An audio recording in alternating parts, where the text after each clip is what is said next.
ओम नमो भगवते वासुदेवाय। ओम नमो भगवते वासुदेवाय। ओम नमो भगवते वासुदेवाय। ओम नमो भगवते वासुदेवाय। ओम नमो भगवते वासुदेवाय। ओम नमो भगवते वासुदेवाय। नारायणं नमस्कृत्य नारायणं नमस्कृत्य नरं चैव नरोत्तमं नरं चैव नरोत्तमं देवीं सरस्वतीं व्यासं देवीं सरस्वतीं व्यासं ततो जयमुदीरये। ततो जयमुदीरये। हाँ, इस श्लोक का अनुवाद आपको बताता हूँ। विजय के साधन स्वरूप इस श्रीमद् भागवत का पठन करने या सुनने के पूर्व मनुष्य को चाहिए कि वह श्री भगवान नारायण को, आया था ना नाम, नरोत्तम नर नारायण ऋषि को, विद्या की देवी माता सरस्वती को तथा ग्रंथकार श्रील व्यासदेव को नमस्कार करें। ये हम कहते हैं इस श्लोक में। नारायण नमस्कृत्यम नरम चैव नरोत्तमम देवीं सरस्वती व्यासम ततो जयम उदीरये। ये मतलब है। अब संजना माता जी को शायद अब याद, अब नहीं भूलेंगे। दूसरा श्लोक है नष्ट प्रायेषु अभद्रेषु नष्ट प्रायेषु अभद्रेषु नित्यं भागवत सेवया नित्यं नित्यं भागवत भगवत् सेवया सेवया भगवते उत्तमा श्लोके भगवते उत्तमा श्लोके भक्तिर्भवति नैष्ठिकी। भक्तिर्भवति भक्तिर्भवति नैष्ठिकी। नैष्ठिके। अब कैसे कैसे हमको फायदा हो भागवत पढ़ने से बताए। भागवत की कक्षाओं में नियमित उपस्थित रहने नियमित उपस्थित रहने तथा शुद्ध भक्त की सेवा करने से, भगवान का कोई शुद्ध भक्त है जिसे भागवत कहा जाता है, नित्यम भागवत सेवया, उसकी सेवा करिए रोज। आपको मौका मिले, आप अगर इतने भाग्यशाली कोई आपको भागवत मिले कहीं भी, तो उसको किसी तरह से भी उसकी सेवा करो। आप भागवत की कक्षाओं में नियमित उपस्थित रहने, ये नहीं कि 10 दिन आए 5 दिन गायब हो गए, ये नहीं, नियमित। कभी कभी काम पड़ गया, बात अलग है। कोशिश करिए कि आप कक्षा में, भागवत की कक्षा से भागे नहीं। और तथा शुद्ध भक्त की सेवा करने से हृदय के सारे दुख लगभग पूर्णतः विनष्ट हो जाते हैं, अगर ऐसा करें। और पुण्य, और क्या होता है, और उन पुण्य श्लोक भगवान के लिए आता है। पुण्य श्लोक भगवान में अटल प्रेमा भक्ति स्थापित हो जाती है, भगवान में आपकी बहुत श्रद्धा हो जाती है। आप कोई भी कहे, आपकी श्रद्धा हटते नहीं। जिसकी प्रशंसा दिव्य गीतों से की जाती है, किसकी? भगवान की। उन भगवान में हमारा अटल विश्वास हो जाता है, हमारी जो भक्ति है स्थित हो जाती है। ये है। आपका स्वागत है। अब जो 9 श्लोक पढ़ने हैं वो कराएंगे, ये पहले अध्याय में जाने से पहले। प्रभु जी स्क्रीन शेयर पल्लवी माता जी कर सकते हैं? हाँ हाँ, क्यों नहीं। जी प्रभु।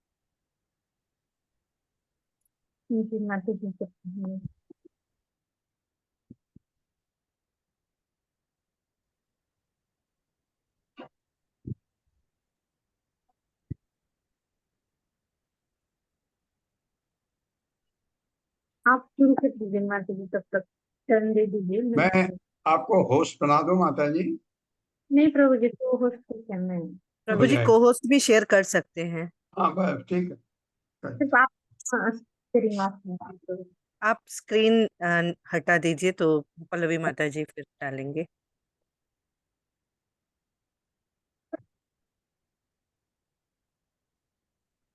हरे कृष्णा रूमा माता जी।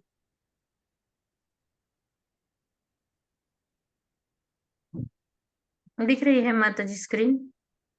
जी माता जी। हाँ बिल्कुल ठीक है। हरे कृष्णा प्रभु जी, दंडवत प्रणाम जी। माता जी दिख रही है स्क्रीन?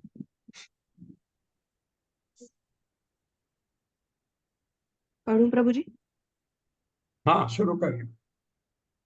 प्रभु जी पूरा श्लोक मुझे एक साथ पढ़ना है या कि पीछे नहीं रीडिंग नहीं, भी होगी? हमारे साथ जैसे मैं कराता हूँ वैसे कर। जी प्रभु जी। ओम नमो भगवते वासुदेवाय। ओम ओम नमो भगवते भगवते वासुदेवाय। वासुदेवाय। जन्मादस्य यतो अन्वयादितरतश्चार्थेष्वभिज्ञः स्वराट्। जन्माद्यस्य जन्माद्यस्य यतोऽन्वयादितरतश्चार्थेष्वभिज्ञाः तेने ब्रह्महृदाय आदिकवये मुह्यन्ति यत्सूरयः। तेने ब्रह्महृदाय ब्रह्महृदायादिकवये मुह्यन्ति मुह्यन्त्यसूरयः। तेजो वारिमृदां यथा विनिमयो यत्र त्रिसर्गो अमृषा। तेने ब्रह्महृदाया आदिकवये आम्ना स्वेन सदा निरस्तकुहकं सत्यं परम धीमहि। धाम्ना स्वेन सदा निरस्तकुहकं सत्यं परं धीमहि। हरे कृष्णा। प्रभु जी अनुवाद पढ़ूं? हाँ अनुवाद। अनुवाद श्रील प्रभुपाद के द्वारा। श्रील प्रभुपाद की जय। हे प्रभु, हे वसुदेव पुत्र श्री कृष्ण, हे सर्वव्यापी भगवान, मैं आपको सादर नमस्कार करता हूँ।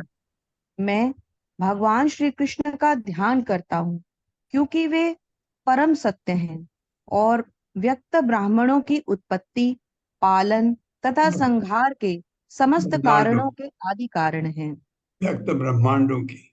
ब्रह्मांडों की। हाँ, ब्रह्मांडों की उत्पत्ति, पालन तथा संहार के समस्त कारणों के आदि कारण हैं। वे प्रत्यक्ष तथा अप्रत्यक्ष रूप से संपूर्ण जगत से अवगत रहते हैं और वे परम स्वतंत्र हैं, क्योंकि उनसे परे अन्य कोई कारण है ही नहीं। उन्होंने ही सर्वप्रथम आदि जीव ब्रह्मा के हृदय में वैदिक ज्ञान प्रदान किया। उन्हीं के कारण बड़े बड़े मुनि तथा देवता उसी प्रकार मोह में पड़ जाते हैं, जिस प्रकार अग्नि में जल या जल में स्थल देखकर कोई माया द्वारा मोहग्रस्त हो जाता है।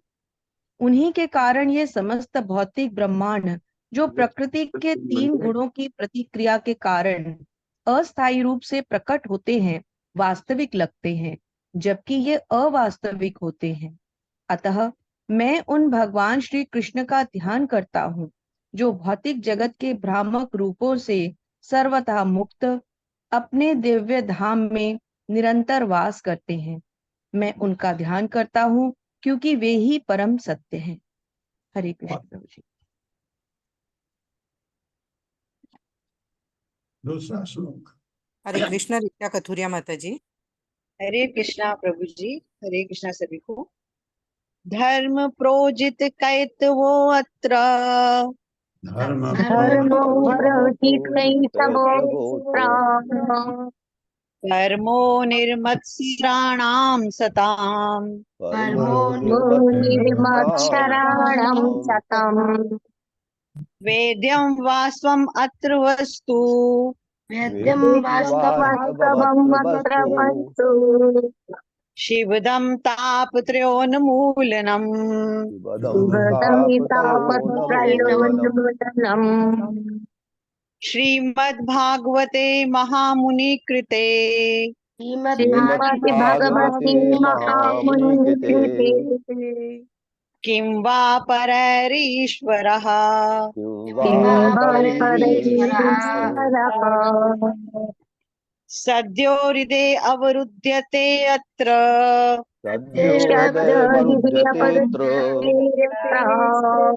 कृतिभिः शुशुभिः तत्क्षणात्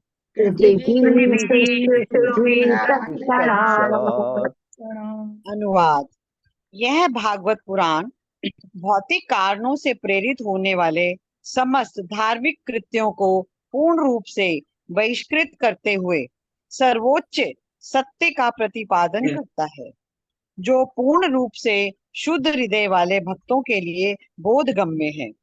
यह सर्वोच्च सत्य वास्तविकता है, जो माया से पृथक होते हुए सबों के कल्याण के लिए है। ऐसा सत्य तीनों प्रकार के संतापों को समूल नष्ट करने वाला है। महामुनि श्रीला व्यासदेव द्वारा अपनी परिपक्व अवस्था में संकलित यह सौंदर्यपूर्ण भागवत ईश्वर साक्षात्कार के लिए अपने आप में पर्याप्त है। तो फिर अन्य किसी शास्त्र की क्या आवश्यकता है? जैसे जैसे कोई ध्यान पूर्वक तथा विनीत भाव से भागवत के संदेश को सुनता है, वैसे वैसे ज्ञान के इस संस्कार यानी अनुशीलन से उसके हृदय में परमेश्वर स्थापित हो जाते हैं। हरे कृष्णा प्रभु जी। निगम कल्पतरोर्गलितं फलं सुखमुखादमृतद्रव संयुतं पिबत भागवतं रसम हरे कृष्णा प्रभु जी। सॉरी निगमकल्पतरोर्गलितं फलं सुखमुखादमृतद्रव संयुतं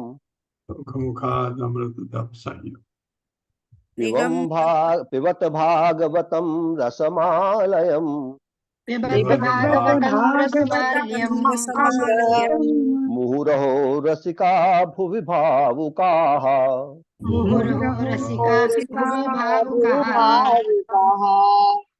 अनुवाद। हे विज्ञ एवं भावुक जनों, वैदिक साहित्य रूपी कल्प वृक्ष के इस पक्व फल श्रीमद् भागवत को जरा चखो तो। यह श्री सुखदेव गोस्वामी के मुख से निश्चित हुआ है, अतएव यह और भी अधिक रुचिकर हो गया है। यद्यपि इसका अमृत रस मुक्त जीवों समेत समस्त जनों के लिए पहले से ही आस्वाद्य था।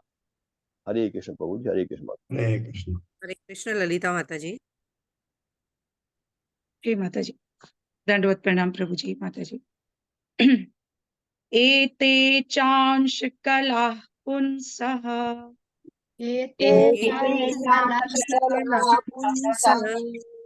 कृष्णस्तु भगवान् स्वयं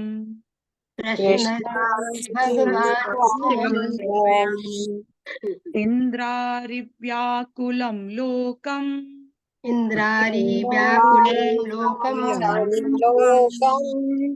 मृडयन्ति युगे युगे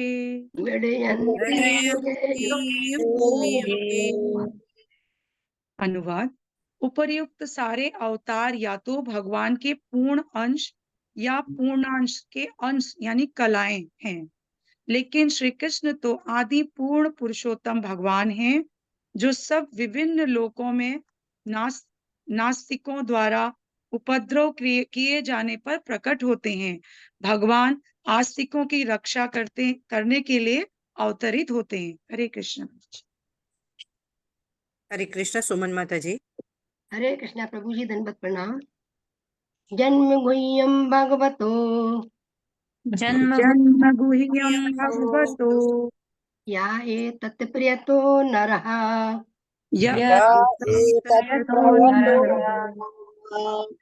सायं प्राणगणन भक्त्या सायं प्रातर्गुणं भक्त्या दुःखमादुमुच्यते। दुःखग्रामादविमुच्यते। श्रील प्रभुपाद की जय। श्रील प्रभुपाद जी के द्वारा जो कोई भी भगवान के गुह्य अवतारों का सावधानी पूर्वक प्रतिदिन सुबह तथा शाम को पाठ करता है, वह जीवन के समस्त दुखों से छूट जाता है। हरे कृष्णा माता जी। हरे कृष्णा प्रभु जी, दंडवत प्रणाम। छठा। हरे कृष्णा। शकुंतला पवार माता जी हैंड रेस कर रहे हैं। माता जी अनम्यूट करे पड़े माता जी।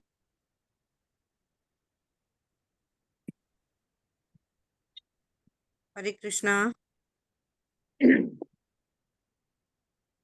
हैंड रेज है माता जी का, लेकिन अनम्यूट नहीं कर रहे। अनम्यूट कीजिए माता जी। शकुंतला पवार, सभी रेडी रहिए, जिनके भी लिस्ट में नाम है वो रेडी रहिए। शकुंतला पवार माता जी हरे अनम्यूट कृष्ण करें। माता जी, अनम्यूट नहीं हो रहा था माता जी। हरे जी कृष्ण जी। प्रभु जी, दंडवत प्रणाम। अहम एवा समेवाग्रे अहम एवासम एवाग्रे यत्सद् असत् परम् परम पश्चादहं यदेतच्च पश्चादहं यदेतच्च यो अवशिष्येत सो अस्म्यहम् योऽवशिष्येत सोऽस्म्यहम्। अनुवाद है, हे ब्रह्मा, वह मैं ही हूँ जो सृष्टि के पूर्व विद्यमान था। जब मेरे अतिरिक्त कुछ भी नहीं था, तब इस सृष्टि की कारण अवस्था भौतिक प्रकृति भी नहीं थी। जिसे तुम अब देख रहे हो वह भी मैं ही हूँ, और प्रलय के बाद जो शेष रहेगा वह भी मैं ही हूँ। हरे कृष्ण माता जी। हरे कृष्ण प्रभु जी, धन्यवाद। हरे कृष्ण प्रभु जी, सशस्त्र प्रणाम। द्वितीर्थं जत् प्रतीयेत्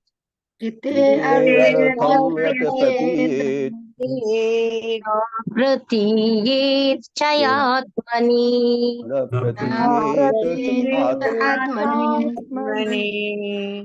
तद्विद्यात्मनो मायाम्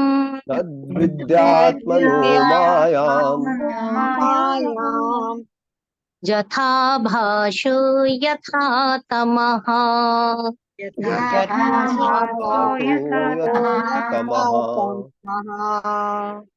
हे ब्रह्मा, जो कुछ भी सारयुक्त प्रतीत होता है, यदि वह मुझसे संबंधित न है तो उसमें कोई वास्तविकता नहीं है। इसे मेरी माया जानो, इसे ऐसा प्रतिबिंब मानो जो अंधकार में प्रकट होता है। हरे कृष्ण। जो भगवान से जुड़ी चीज नहीं है, भूल जाओ उसको। आठवां। हरे कृष्ण माता जी। हरे कृष्ण प्रभु जी, सादर प्रणाम। यथा महांति भूतानि यथा भान्ति भूतानि भूतेषु चावचेष्वनु भूतेषु चावतेष्वनु प्रविष्टान्य अप्रविष्टानि प्रविष्ट्यापविष्टानि तथा तेषु न तेष्वहम्। तथा तेष्वहम्। अनुवाद है, हे ब्रह्मा, तुम यह जान लो कि ब्रह्मांड के सारे तत्व विश्व में प्रवेश करते हुए भी प्रवेश नहीं करते हैं। इस प्रकार मैं उत्पन्न की गई प्रत्येक वस्तु में स्थित रहते हुए भी साथ ही साथ प्रत्येक वस्तु से पृथक रहता हूँ। हरे कृष्ण। इसको जो लिखा है, रात को सोते समय अवश्य मनन करिए। क्या मतलब है इसका? हे ब्रह्मा, तुम यह जान लो कि ब्रह्मांड के सारे तत्व विश्व में प्रवेश करते हुए भी प्रवेश नहीं करते हैं। इस प्रकार मैं उत्पन्न की गई वस्तु में स्थित रहते हुए भी साथ साथ प्रत्येक वस्तु से पृथक रहता हूँ। भगवान कह रहे हैं, इसको सोचिए, इसका क्या मतलब है? बार बार सोचिए, बार बार सोचिए, बार बार सोचिए, फिर पढ़िए, फिर पढ़िए, फिर पढ़िए। जब आपको नहीं समझ आएगा, क्यों नहीं समझ आता है? क्योंकि भक्ति में कमी है। अगर भक्ति में हम आगे बढ़ते हैं, समझ आने लगता है। तो भक्ति इतनी जबरदस्त है, भगवान का भक्त इसको समझता है, हम नहीं समझ पाते। क्यों? क्योंकि भक्ति में कमी है हमारी। प्रभु जी, नया श्लोक आपके साथ पढ़ें कि डिवोटी को दें? अच्छा, हाँ, नया श्लोक है ना, चलो मेरे साथ पढ़िए। एतावद एव जिज्ञासम् एतावदेव जिज्ञासम् तत्व जिज्ञासुना आत्मनः तत्त्वजिज्ञासुनात्मनः अन्वय व्यतिरेकाभ्याम अन्वयव्यतिरेकाभ्याम् यत् स्यात् सर्वत्र सर्वदा।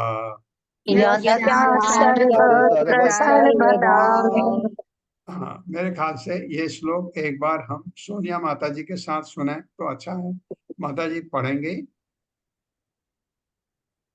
भावार्थ मैं पढ़ लूंगा। प्रभु जी, सोनिया माता जी नहीं आई हैं? नहीं है प्रभु जी। ओके, मेरे साथ पढ़िए। जो व्यक्ति परम सत्य रूप की श्री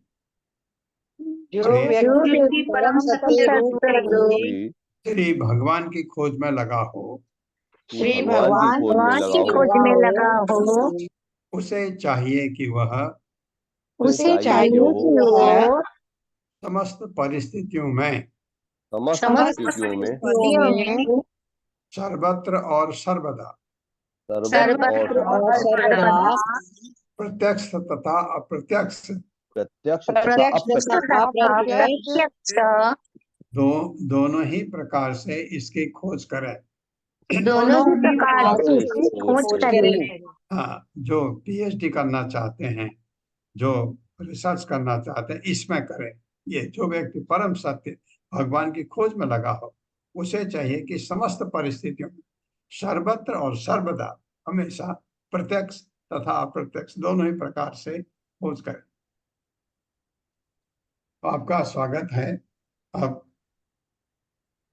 हम 8वें अध्याय में, ओके,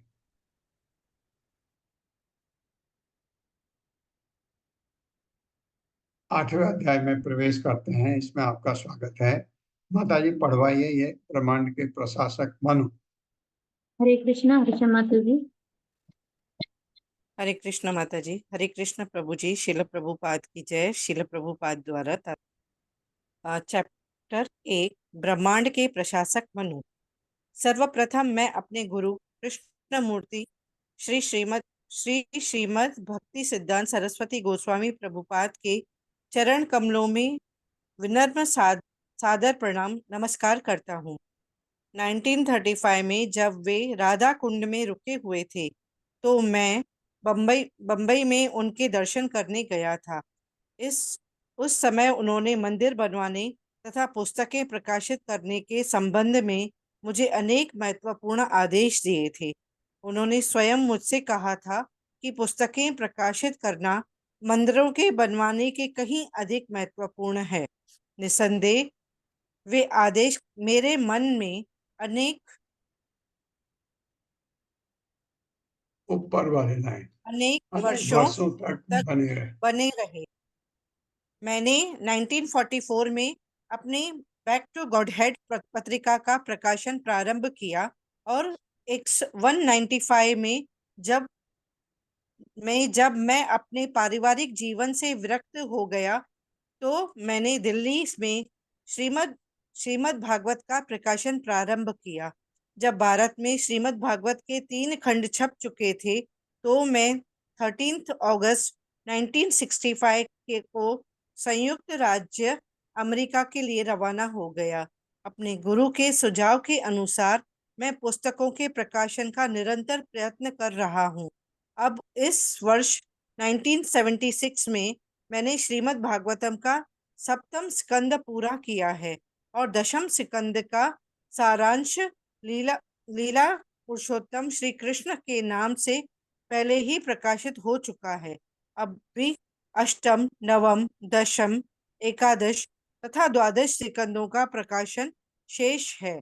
अतएव इस अवसर पर मैं अपने गुरु से प्रार्थना कर रहा हूँ कि वे इस कार्य को पूरा करने के लिए मुझे शक्ति प्रदान करे। मैं ना तो कोई महान विद्वान हूँ और ना ही महान भक्त। मैं तो अपने गुरु का केवल एक विनीत दास हूँ और अमेरिका के अपने शिष्यों के सहयोग से उन पुस्तकों का प्रकाशित करके उन्हें प्रसन्न करने का प्रयत्न कर रहा हूँ। सौभाग्य में विश्व भर के विद्वान इस ग्रंथों की प्रशंसा कर रहे हैं। आओ हम मिलजुल कर कृष्णमूर्ति श्री भक्ति सिद्धांत सरस्वती ठाकुर को प्रसन्न करने के लिए श्रीमद् भागवत के अधिकाधिक खंडों का प्रकाशन करें। 8वें स्कंद के इस पहले अध्याय में चारों मनुओं स्वयंभू, स्वरोचिष, उत्तम तथा तामस का संक्षिप्त वर्णन हुआ है। 7 स्कंद के अंत तक स्वयंभू मनु के वंश का वर्णन सुनकर महाराज परीक्षित के अन्य मनुओं के विषय में जानने की जिज्ञासा प्रकट की। वे यह भी जानना चाह रहे थे कि भगवान किस प्रकार न केवल भूतकाल में अपितु वर्तमान काल तथा भविष्य काल में भी अवतरित होते हैं और जिस तरह वे विभिन्न लीलाओं में मनु की भूमिका निभाते हैं। क्योंकि परीक्षित महाराज यह सब जानने के उत्सुक थे, अतएव सुखदेव गोस्वामी ने भूतकाल में प्रकट हुए 6 मनुओं से आरंभ करके क्रमश सभी मनुओं का वर्णन किया। प्रथम मनु स्वयंभू मनु थे। उनके 2 पुत्रियां थी, आकृति तथा देवहूति, जिससे क्रमश यज्ञ तथा कपिल नामक 2 पुत्र हुए। क्योंकि सुखदेव गोस्वामी तृतीय स्कंद में कपिल के कार्यकलापों का वर्णन कर चुके थे, अतएव उन्होंने अब यज्ञ के कार्यकलापों का वर्णन किया। आदि मनु अपनी पत्नी शतरूपा सहित सुनंदा नामक नदी के तट पर तपस्या करने के लिए जंगल चले गए।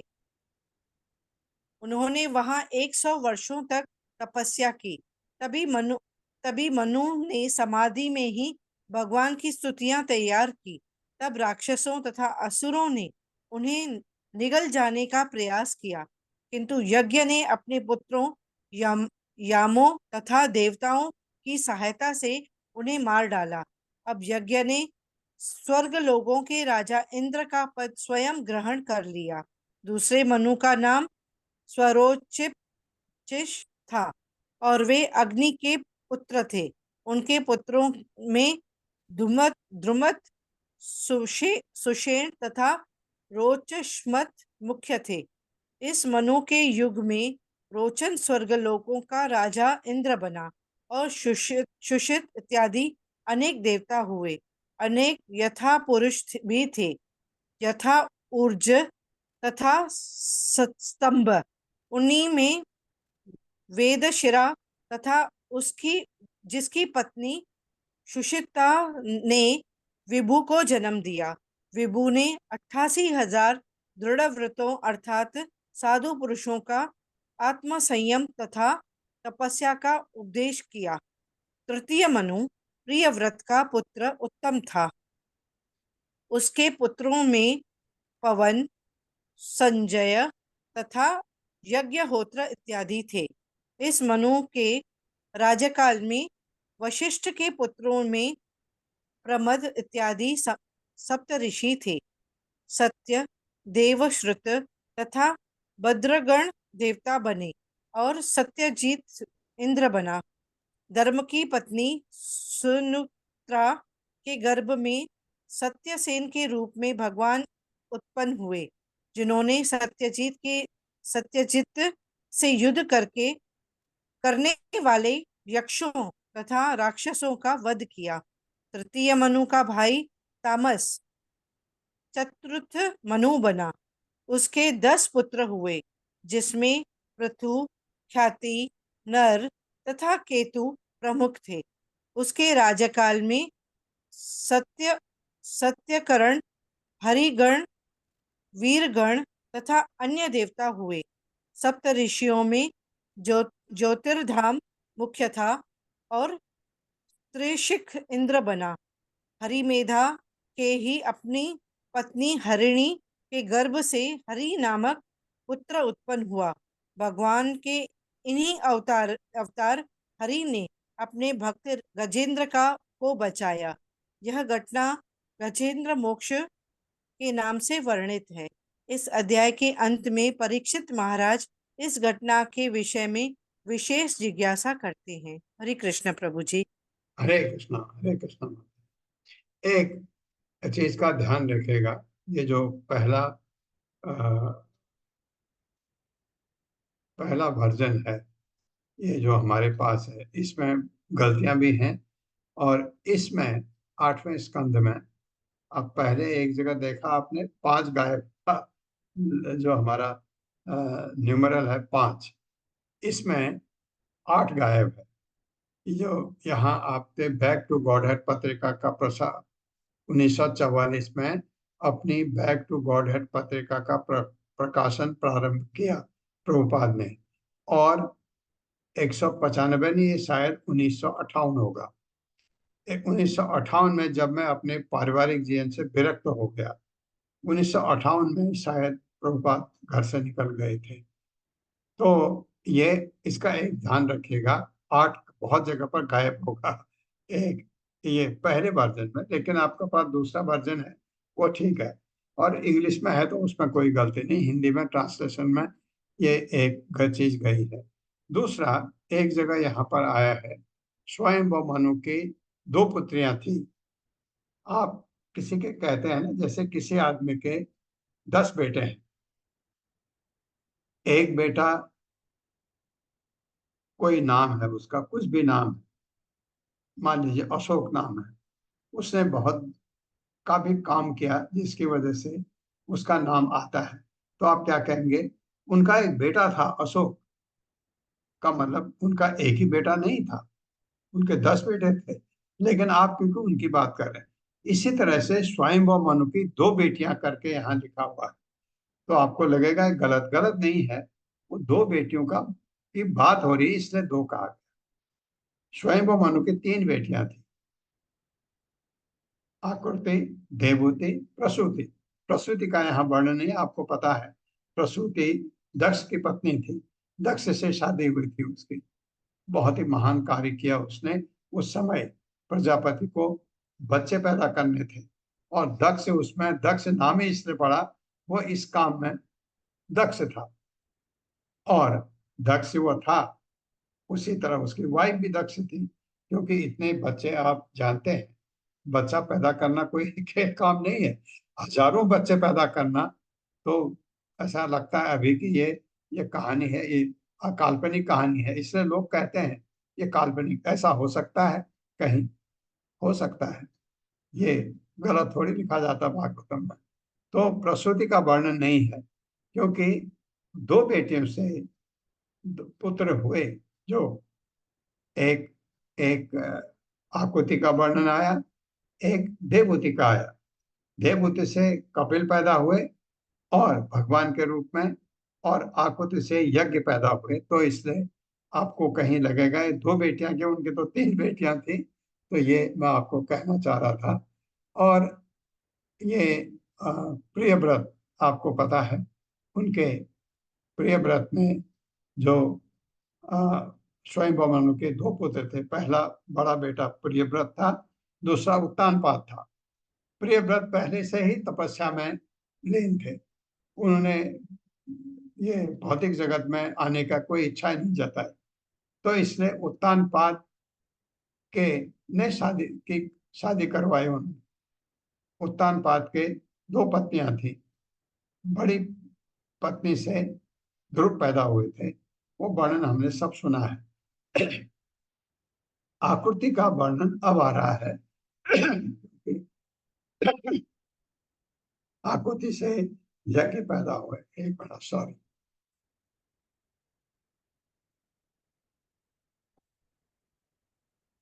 तो ये वर्णन अब कर रहे हैं सुखमणि, क्योंकि उन्होंने इच्छा जताई। आपने तो इतना ही बताया, तो अब वो ये बात कर रहे हैं। इससे आपको एक चीज बिल्कुल पता लग जाता है कि इंद्र कोई नाम नहीं है राजा का। स्वर्ग का राजा इंद्र, इंद्र नाम नहीं, इंद्र पोस्ट है, पोजीशन है। इसी तरह से आपने देखा सप्त ऋषि बदल जाते हैं। इसी तरह से जो देवता लोग हैं वो बदल जाते हैं। ये सब ये हर मनु के युग में सब चीज बदल जाता है, ऐसा होता है। तो ये इसमें आप पढ़ेंगे एक बार, आपको समझ आएगा। मैं पहले श्लोक से शुरू करता हूँ। तो परीक्षित महाराज पूछ रहे हैं, श्री राजो वाचक मतलब राजा परीक्षित। श्री राजो वाच स्वयं भुवस्य इह गुरो वंशो अयम विस्तरात् सुतः। यह हम गुरु तक पढ़े। स्वयं भुवस्य इह गुरो वंशो अयम विस्तरात् सुतः। यत्र विश्वसजाम सर्गो मनून् अन्यान् वत्स्वनः। मेरे साथ पढ़िए। श्री राजो वाच श्रीराजोवाच स्वयंभुवस्य इह गुरो स्वयंभुवस्येह गुरो वंशो अयम विस्तरात् सुतः। वंशोऽयं विस्तरात् सुतः। श्रुतः, सुतः, सुतः नहीं श्रुतः, क्योंकि तो 6 में नीचे लगे और लगा हुआ है। यत्र विश्वसजाम सर्गो यत्र विश्वसजां सर्गो मनून् अन्यान् वदस्वनः। मनून्यन्यान् वदस्वनः। शब्दार्थ है, श्री राजा उवाच, राजा महाराज परीक्षित ने कहा, स्वयंभुवस्य महापुरुष स्वयंभु मनु का यह इस संबंध में गुरु, हे गुरु यानी हे सुखदेव गोस्वामी, वंश वंश अयम यह विस्तार से श्रुतः मैंने आपसे सुना। हमने भी सुना क्योंकि स्वयंभु मनु का वंश का बहुत अच्छी तरह विस्तार से वर्णन हुआ है। यत्र जिसमें विश्व सजाम प्रजापति नामक महापुरुषों का यथा मरीचि इत्यादि यानी जो ऋषि थे लोग थे, सर्ग सृष्टि जिसमें मनु की पुत्रियों के से अनेक पुत्र तथा पौत्र उत्पन्न हुए, सब पढ़ा हमने। मनु को अन्य बदस्व कृपया वर्णन करें। तो हमने तो एक ही मनु स्वयं मनु के बारे में सुना, और मनु का भी तो बात करें। तो आपको पता है ब्रह्मा जी के एक कल्प में 14 मनु आते हैं, तो इसलिए वो जानने चाह रहे हैं। और ब्रह्मा जी का एक कल्प सुनिए, एक दिन में 14 मनु, आप खुद कैलकुलेट करिए। ब्रह्मा जी फिर रातें आ गई, फिर ब्रह्मा जी का दूसरा दिन आएगा, ब्रह्मा जी की उम्र है 100 वर्ष।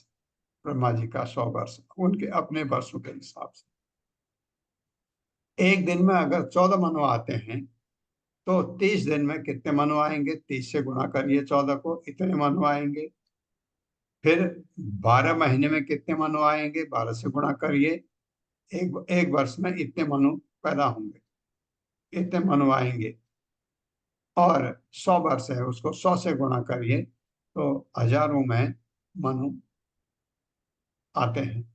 तो हम तो खाली एक मनु के बाद पढ़े हैं, वो कह रहे हैं कि और मनु का भी वर्णन करें। मेरे साथ पढ़े। राजा परीक्षित ने कहा, राजा राजा परीक्षित ने परीक्षित ने कहा, कहा, हे स्वामी, हे हे स्वामी, स्वामी, हे गुरु, हे गुरु, अभी मैंने आपके मुख से अभी अभी मैंने मैंने आपके आपके मुख मुख से से स्वयंभू मनु के वंश के विषय में भली बात सुना। स्वयंभू मनु के वंश के विषय में भली भांति सुना, किंतु अन्य मनु भी तो थे। किंतु अन्य अन्य मनु मनु तो थे, भी तो है। हाँ है, कोई बात नहीं, ठीक है। अतः मैं अतएव अतएव मैं मैं उनके वंशों के विषय में सुनना चाहता हूँ। उनके उनके वंशों के वंशों विषय के में विषय सुनना में चाहता सुनना हूँ। चाहता हूँ। कृपा करके उनका वर्णन करें। कृपा कृपा करके उनका करके उनके वर्णन करें। वर्णन करें। हाँ, ये कह रहे हैं परीक्षित महाराज सुखदेव गोस्वामी को आपने किया, बहुत डिटेल में है किसका? भागवतम में स्वयंभू मनु का इतना वर्णन हम भूल ही नहीं सकते। हम ये नहीं भूल सकते उनके 2 पुत्र थे, 3 पुत्रियां थी, नहीं भूल सकते। अगर वो इतना इतना हृदय ग्राही था ये देवहूति वाला वर्णन, वो भूल ही नहीं सकते कभी। तो बहुत विस्तार से वर्णन भी किया सुखमुनि ने। तो कह रहे और मनु का, एक्चुअली ये आपको भी लगेगा, जो मनु के बहुत ज्यादा जैसे होते हैं, एक राजा के 10 पुत्र हैं, एक ही पुत्र का वर्णन आता है कि और पुत्र का इतना सिग्निफिकेंट नहीं। ऐसा नहीं कि वो कुछ नहीं किया उन्होंने, अपना राज्य क्या ये किया, खत्म हो गए। ये एक ने कुछ ऐसा काम किया तो उसका वर्णन आता है।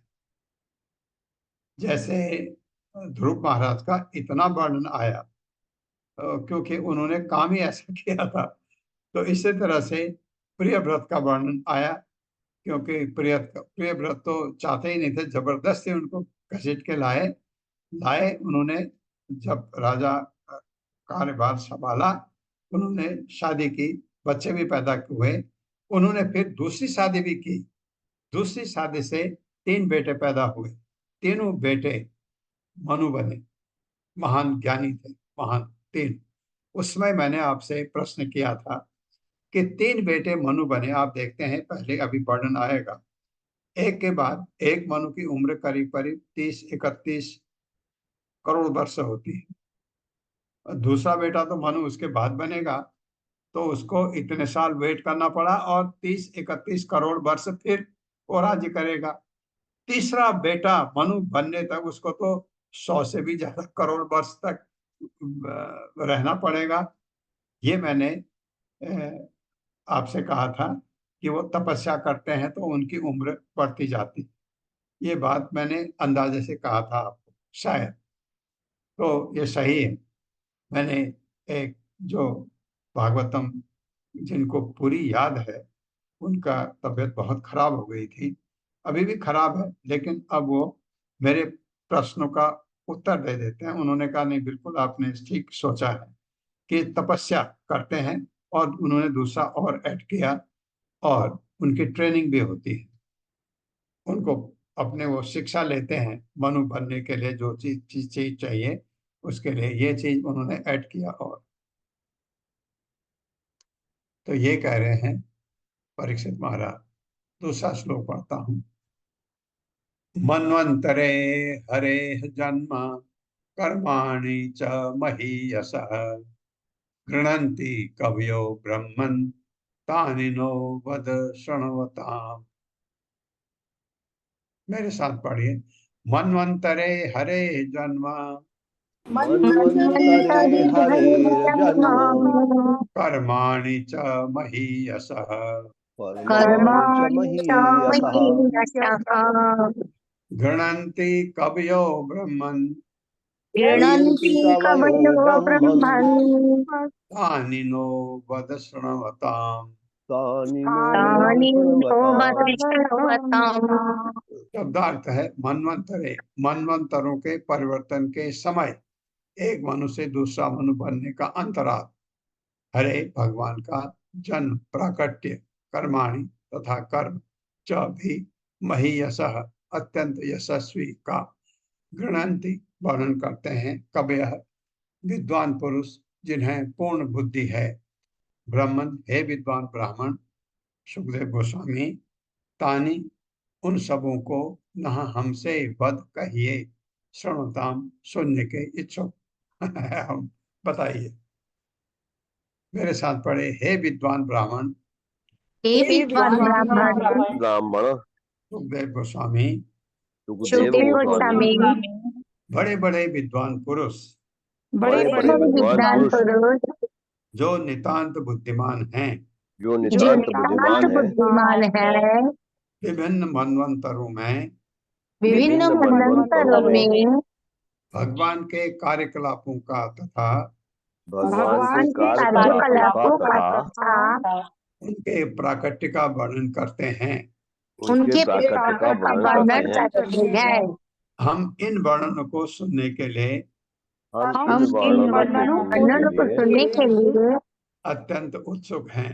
अत्यंत उत्सुक हैं। कृपया उनका वर्णन करें। कृपया उनका वर्णन करें।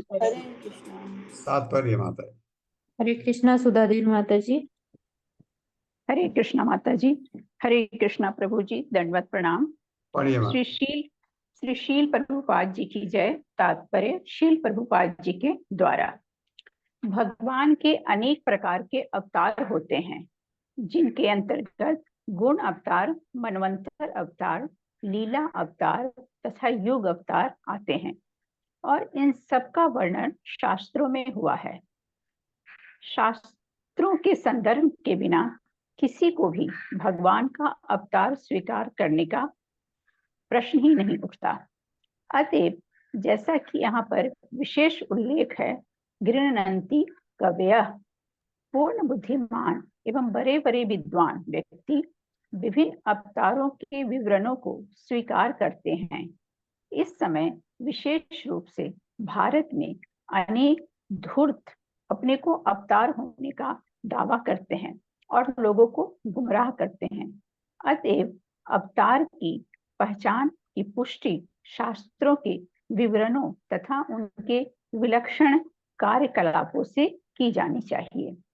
जैसा कि इस श्लोक के महीयसः शब्द से लक्षित है, अवतार के कार्यकलाप कोई साधारण जादू या बाजीगिरी नहीं होते, अपितु विलक्षण होते हैं। अतः भगवान के किसी भी अवतार की पुष्टि शास्त्रों के विवरणों द्वारा की जानी चाहिए और उनके कार्यकलाप यथार्थ विलक्षण होने चाहिए। परीक्षित महाराज विभिन्न युगों के मनुओं के विषय में सुनने को उत्सुक थे। ब्रह्मा के एक दिन में 14 मनु होते हैं और प्रत्येक मनु 71 युगों तक जीवित रहता है। इस प्रकार ब्रह्मा के जीवन काल में हजारों मनु होते हैं। हरे कृष्णा प्रभु जी, हरे कृष्णा माता जी, बहुत बहुत धन्यवाद। तो एक मनु की उम्र आप कैलकुलेट करना चाहते हैं। एक दिव्य युग, एक युग कितने का होता है? 4 युग का, मतलब सत्य युग, त्रेता, द्वापर, कली, ये जुड़ करके आपका आता है 43,20,000 वर्ष। 43,20,000 वर्ष 71 बार ऐसा हो, 71 बार ये युग हो। सत्ययुग आए, त्रेता, द्वापर, कली, एक युग, इसको दिव्य युग कहते हैं। ऐसे 71 दिव्य युग का एक मनवंतर होता है। तो एक मनु की उम्र उतनी होती है। आप 71 से मल्टीप्लाई करिए 43,20,000 वर्ष को, करीब करीब 30 और 31 करोड़ के करीब वर्ष आता है। मनु की इतनी उम्र होती है। तो ये इसका वर्णन हुआ है। तो हजारों मनु है, बट सारे मनु का वर्णन नहीं आएगा भागवतम में, क्योंकि तो खाली वो तो मनु के लिए हो जाएगा। लेकिन इसमें जहाँ जरूरी है, और हर जगह कोई जरूरी भी नहीं है, कोई इतना जरूरी है सुनने के लिए जहाँ जबरदस्त भक्ति हुई हो, जहाँ भगवान बहुत खुश हुए, भगवान की कोई खास लीला है, वही से वेदव्यास ने लेकर के बनाया है। यद यस्मिन् अंतरे ब्रह्मन् भगवान विश्व भावनः कृतवान कुरुते कर्ता हि अतीते अनागते अद्यवा। मेरे साथ, यस्मिन् यस्मिन् अंतरे ब्रह्मन् यस्मिन्नन्तरे ब्रह्मन् भगवान विश्व भावनः भगवान् विश्वभावनः कृतवान कुरुते कर्ता कृतवान् कुरुते कर्ता हि अतीते अनागते अद्यवा।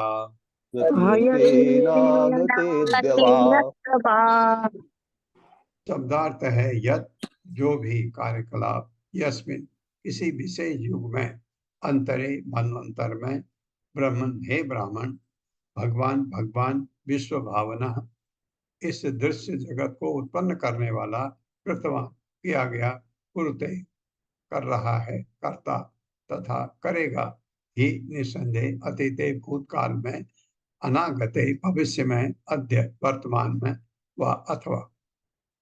मेरे साथ पढ़े, हे विद्वान ब्राह्मण, हे विद्वान ब्राह्मण, कृपा करके इस दृश्य जगत को उत्पन्न करने वाले भगवान के उन सारे कार्यकलापों का वर्णन हमसे करें जिन्हें उन्होंने विगत मनवंतरों में संपन्न किया।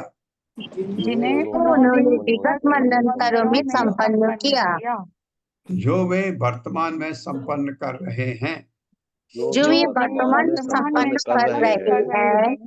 और जो वे भावी मनवंतरों में संपन्न करेंगे,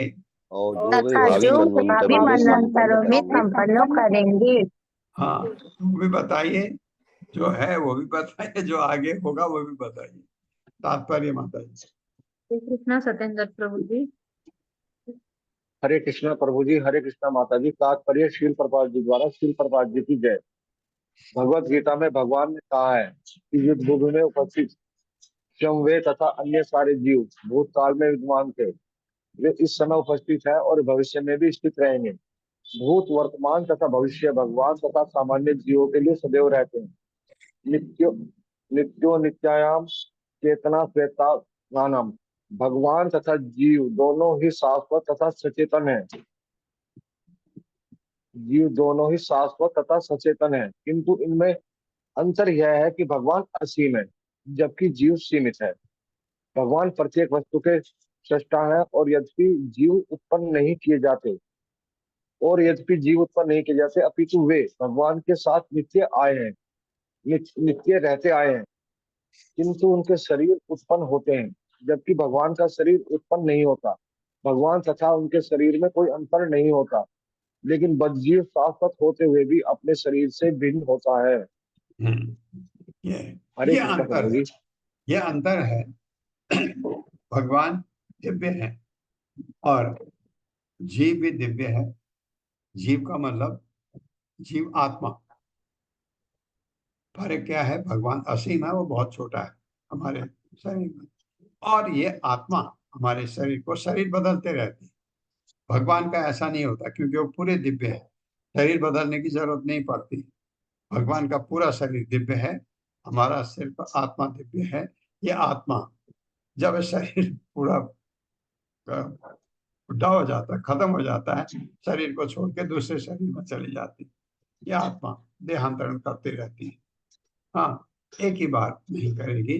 अगर हम भक्ति करें, ये शरीर छूटने के बाद भगवत धाम चले जाएंगे, तो भक्ति इसलिए करते हैं क्योंकि बार बार जन्म मृत्यु जरा व्याधि में नहीं पड़ना चाहते। ये आप बीमार पड़ते हैं, चाहते हैं कभी बीमार पड़ना? नहीं पड़ते हैं। और महामारी आती है, पहले टाइम में तो बहुत आती थी, अभी कम आती है। पहले टाइम में ये कॉलरा होता था, हैजा, शहर के शहर, गांव के गांव उतर जाते थे, ऐसा भयंकर होता था। तो अभी सुना ये आया, आपका कोरोना आया, कोरोना में काफी घर बर्बाद हो गए। कमाने वाला बेटा चला गया या कमाने वाला बाप चला गया, और छोटे बच्चे ऐसे परिस्थिति में पड़े लोग कोरोना की वजह से। किसी को दोष नहीं दिया जा सकता, क्योंकि ये समय ऐसा है। तो ये चीज जो है, शरीर छोड़ के गया, आदमी मरा, शरीर गया, आत्मा नहीं गई। और शरीर दूसरा, जो आत्मा है दूसरे शरीर को धारण कर लेगी, ऐसा होता है इससे। तो यहीं पर रुकता हूँ आज। ओम अज्ञान तिमिरान्धस्य ज्ञानांजन शलाकया चक्षुरुन्मिलितं तस्मै श्री गुरवे नमः। नमः विष्णुपादाय कृष्णप्रेष्ठाय भूतले श्रीमते भक्तिवेदांत स्वामिनिति नामिने। नमस्ते सरस्वती देवे गौरवाणी प्रचारिणे निर्विशेष शून्यवादी पाश्चात्य देशतारिणे। जय हो श्री कृष्ण चैतन्य प्रभु नित्यानंद श्री अद्वैत गदाधर शिवा सादि गौर भक्त। हरे कृष्णा कृष्ण कृष्णा हरे हरे, हरे राम राम राम हरे हरे।